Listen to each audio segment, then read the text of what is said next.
പഞ്ചാബിലെയും ഹരിയാനയിലെയും കർഷകർക്ക് സർക്കാർ നൽകുന്ന മിനിമം സപ്പോർട്ട് പ്രൈസ് നെല്ലിന് 18 രൂപ 88 പൈസയാണ് ഒരു കിലോഗ്രാമിന്. അത് കളക്ട് ചെയ്യുന്ന മണ്ടിയിലെ ഏജന്റുമാർക്ക് സർക്കാർ കൊടുക്കുന്ന കമ്മീഷൻ 2.5%.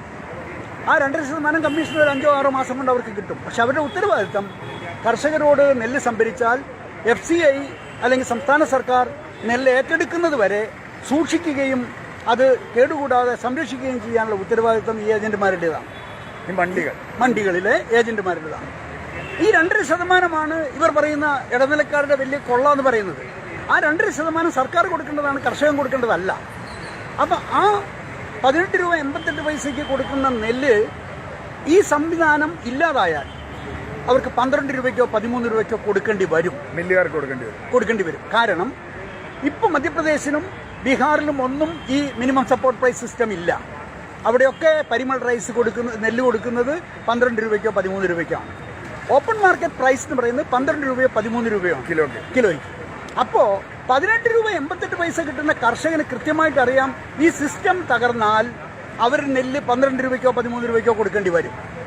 കൃത്യമായി 5-6 രൂപ ഒരു കിലോ നെല്ലിന് നഷ്ടം വരും എന്നുള്ളത് അറിയാവുന്നത് കൊണ്ടാണ് കുട്ടികളും കുടുംബങ്ങളും ഉൾപ്പെടെ പഞ്ചാബിലെയും ഹരിയാനയിലെയും കർഷകർ ഈ വഴിയിലിറങ്ങി നിന്ന് പോരാട്ടം നടത്തുന്നത്. അല്ലാതെ ഇവർ പറയുന്ന ഇതിൻ്റെ യാഥാർത്ഥ്യം ഞാനീ പറയണത്. ഈ കേരളത്തിൽ 25 രൂപ 95 പൈസ ഒരു മിനിമം സപ്പോർട്ട് പ്രൈസ് നെല്ലിനുണ്ട്. പക്ഷേ കേരളത്തിലെ സിവിൽ സപ്ലൈസ് കോർപ്പറേഷൻ നെല്ല് സംഭരണം നടത്തുന്നത് മില്ലുകാരുടെ സൗകര്യത്തിനാണ്, അല്ലാതെ കൃഷിക്കാരുടെ സൗകര്യത്തിനല്ല. ഈ കേരളത്തിലും ഈ 25 രൂപ 95 പൈസ സർക്കാർ കൊടുക്കുന്ന മിനിമം സപ്പോർട്ട് പ്രൈസ് ഇല്ല എങ്കിൽ കൃഷിക്കാരൻ ആ നെല്ല് കൊടുക്കേണ്ടി വരുന്നത് 15 രൂപയ്ക്കോ 16 രൂപയ്ക്കോ ആയിരിക്കും. അങ്ങനെ കൊടുക്കുന്നുണ്ട് പാലക്കാടും വയനാട്ടിലും ഒക്കെ അങ്ങനെയാണ്. വയനാട്ടിലൊന്നും സംഭരണമില്ലല്ലോ. സംഭരണം ആകെ കുട്ടനാട്ടിലും പാലക്കാടും മാത്രമേ ഉള്ളൂ. പാലക്കാട് തന്നെ കൊടുത്തിട്ടുണ്ട്. അതെ. അപ്പൊ ഈ മിനിമം സപ്പോർട്ട് പ്രൈസ് എന്ന് പറയുന്നത് ഇല്ലാതാക്കുക എന്നത് വളരെ നിർബന്ധമായ തീരുമാനം കമ്പനികൾക്ക് വേണ്ടിയിട്ടുള്ളതാണെങ്കിൽ മില്ലുകാർക്ക് വേണ്ടിയിട്ടുള്ളതാണ്. ഇതറിയാവുന്നത് കൊണ്ടാണ് പഞ്ചാബിലെയും ഹരിയാനയിലെയും കർഷകർ വിട്ടുവീഴ്ചയില്ലാതെ ഈ പോരാട്ടത്തിൽ നിൽക്കുന്നത്.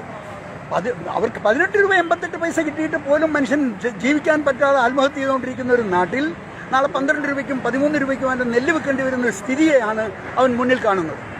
അല്ല, തുറന്ന കമ്പോളം ഇവർക്ക് തുറന്നു കൊടുക്കുകയാണ് അന്താരാഷ്ട്ര കമ്പോളം എന്നാണല്ലോ സർക്കാർ പറയുന്നത്.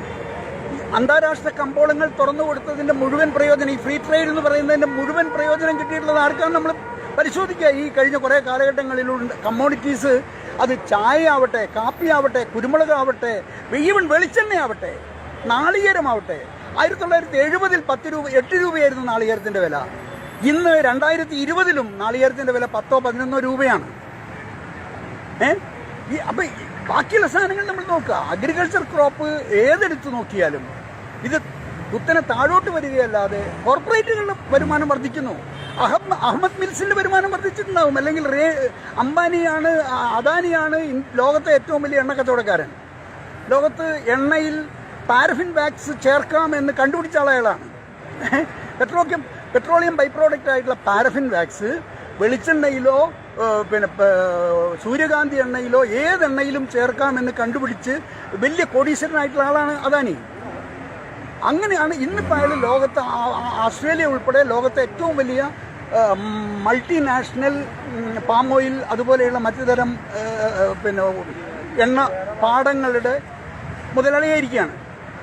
അപ്പം അയാൾക്കും അംബാനിക്കും വേണ്ടിയിട്ടാണ് ഈ നിയമങ്ങൾ മുഴുവൻ 2 ഗുജറാത്തി നേതാക്കന്മാർ ഇന്ത്യ രാജ്യത്തിന് ഉണ്ടാക്കിയിട്ടുള്ളത്. മോദിയും അമിത്ഷയും ഈ 2 ഗുജറാത്തി നേതാക്കന്മാർ മറ്റ് 2 ഗുജറാത്തി കച്ചവടക്കാർക്ക് വേണ്ടി ഇന്ത്യയിലെ മുഴുവൻ കർഷകനെയും വിറ്റ് കാശാക്കിയിരിക്കുന്നു എന്നാണ് നമുക്ക് മനസ്സിലാക്കാൻ പറ്റുള്ളൂ. അല്ല, ഈ കേരളത്തിലെ റേഷനിങ് നടക്കണമെങ്കിൽ ഒരു സ്റ്റാറ്റ്യൂട്ടറി റേഷനിങ്ങുള്ള സംസ്ഥാനമാണ് കേരളം. ഭക്ഷ്യധാന്യ കമ്മിയുള്ള സംസ്ഥാനമാണെന്ന് നമുക്ക് പഴയ കാലം മുതൽ അറിയാം. ഈ സംഭരണം നിലച്ചു പോയാൽ കേരളത്തിൽ ഇതെങ്ങനെ ബാധിക്കും? സംഭരണം നിലച്ചാൽ കേരളത്തിൽ കഞ്ഞൂടി ഉണ്ടാവില്ല. കേരളത്തിലേക്ക് അരി വരുന്നത് എവിടെ നിന്നാണ് കൃത്യമായി പരിശോധിച്ചാൽ മതി. അതായത് ഈ നില തുടരുന്നുവെങ്കിൽ ഫുഡ് കോർപ്പറേഷൻ ഓഫ് ഇന്ത്യ എന്ന് പറയുന്ന സാധനം ഉണ്ടാവില്ല. ഇന്ത്യയിലെ കാർഷിക മേഖല സമ്പൂർണ്ണമായി തകർച്ചയിലെത്തും.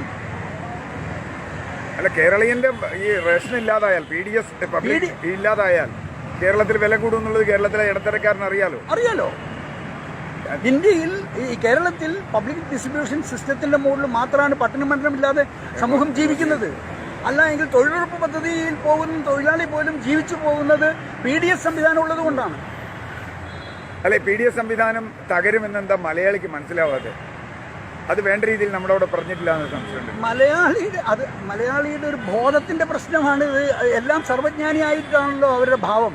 അതുകൊണ്ട് ഈ സമരം നടത്തുന്നവനെ അധിക്ഷേപിക്കുകയും ആക്ഷേപിക്കുകയും ചെയ്യണം. സമരം നടത്താൻ വേണ്ടി അതിൻ്റെ പേരിൽ എന്താ ഇവിടെ തീവ്രവാദ ബന്ധം ആരോപിക്കാൻ പറ്റാത്ത തരത്തിലാണ് ആ സമരമുഖം. അതുകൊണ്ട് ഖലിസ്ഥാൻ ആക്ഷേപം ഉന്നയിച്ചിരിക്കുകയാണ്. എവിടെയും മനുഷ്യനെ ഭിന്നിപ്പിച്ച് സമരങ്ങളെ പൊളിക്കുക അല്ലെങ്കിൽ കലാപങ്ങൾ സൃഷ്ടിക്കുക എന്ന് പറയുന്നിടത്തേക്ക് ഭരണകൂടം പോവുകയാണല്ലോ ചെയ്യുന്നത്. കേരളത്തിൽ ഭരണം നടത്തുന്ന ആളുകൾ സത്യസന്ധമായി ഈ സമരത്തിൻ്റെ പക്ഷത്ത് നിൽക്കേണ്ടതാണ്. പക്ഷേ വേഷം കെട്ട് മാത്രമാണ് നടക്കുന്നത്.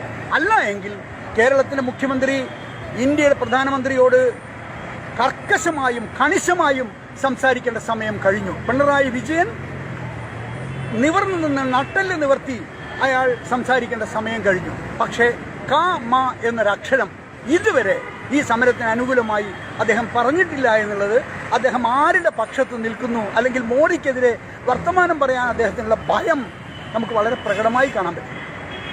ഇത്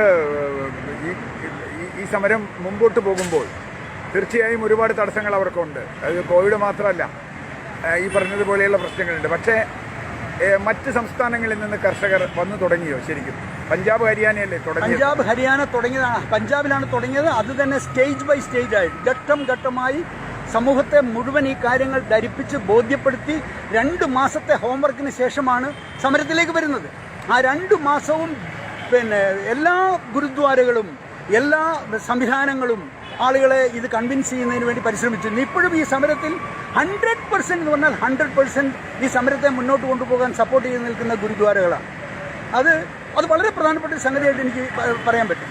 ഇന്നലെ മിനിയാന്ന് മധ്യപ്രദേശിൽ നിന്ന് 10,000 ട്രാക്ടറുകൾ, ഓരോ ട്രാക്ടറിലും 30-40 ആളുകളെ വെച്ച് ഡൽഹിയിലേക്ക് മാർച്ച് ചെയ്തിട്ടുണ്ട്. ഹരിയാനയിൽ നിന്ന് രാജസ്ഥാനിലെ ഗംഗാനഗർ ജില്ലയിൽ നിന്ന് 1300 ട്രാക്ടറുകൾ ഒരു ജില്ലയിൽ നിന്ന് മാത്രം, ഗംഗാനഗർ ജില്ലയിൽ നിന്ന് മാത്രം 1300 ട്രാക്ടറുകൾ രാജസ്ഥാനിൽ നിന്ന് പുറപ്പെട്ടിട്ടുണ്ട്. അതുകൊണ്ട് ഈ വരും ദിവസങ്ങളിൽ ഗുജറാത്ത്, മധ്യപ്രദേശ്, രാജസ്ഥാൻ, UP ഈ എല്ലാ സംസ്ഥാനങ്ങളിൽ നിന്നുള്ള കർഷകരുടെ മുന്നേറ്റം ഈ സമരവേദിയിലേക്ക് ഉണ്ടാവും. അതായത് നാളെയോ മറ്റന്നാളോ കൊണ്ട് ഈ സമരം അവസാനിക്കും എന്ന് വിചാരിക്കേണ്ട.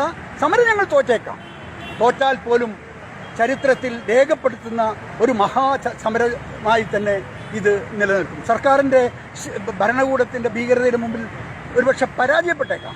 പക്ഷെ തോറ്റാൽ പോലും ഞങ്ങൾ ഇവിടെ മുട്ടുകൂർത്തുന്ന പ്രശ്നമില്ല എന്ന് ആവർത്തിച്ച് ഞാൻ പറയുന്നു. ഒരു കാര്യം കൂടി, പഞ്ചാബില് ഗവൺമെന്റ് ഒരു നിയമം പാസ്സാക്കിയല്ലോ, നിയമസഭ ഐക്യകണ്ഠേന ഇവൻ അകാലിദൾ കൂടി സപ്പോർട്ട് ചെയ്തു 3 നിയമങ്ങൾ. ഈ നിയമങ്ങളെ നള്ളിഫൈ ചെയ്യുന്ന ആ നിയമങ്ങൾ വായിച്ചിട്ടുണ്ടോ? എന്താ അതിന്റെ ഗുണദോഷങ്ങളെ പറ്റി അറിയാമോ? ഞാൻ അതിനെക്കുറിച്ച് പഠിച്ചില്ല.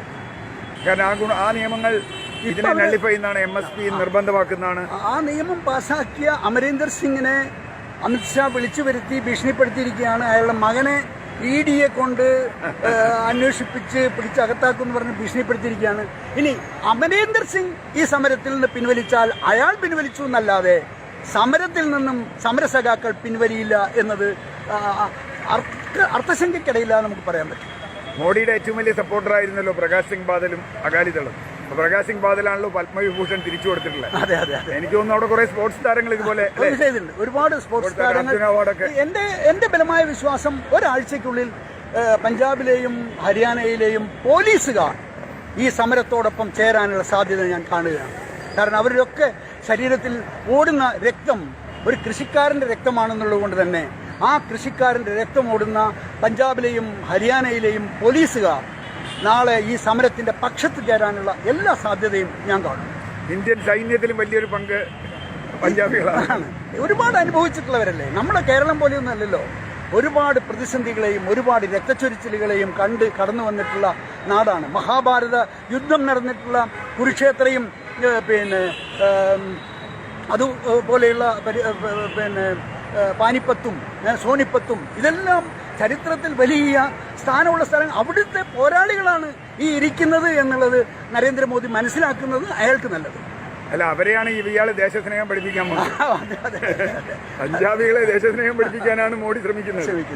അത് ഏതായാലും വളരെ സന്തോഷം. സമരം വളരെ ശക്തമായി മുമ്പോട്ട് പോകട്ടെ. നമ്മൾ ഇവിടുത്തെ പരിപാടി ആരംഭിക്കാൻ പോവുകയാണ്. അതിനെല്ലാവർക്കും സ്വാഗതം. നമ്മൾ അടുത്ത പരിപാടിയിലേക്ക് പോകും.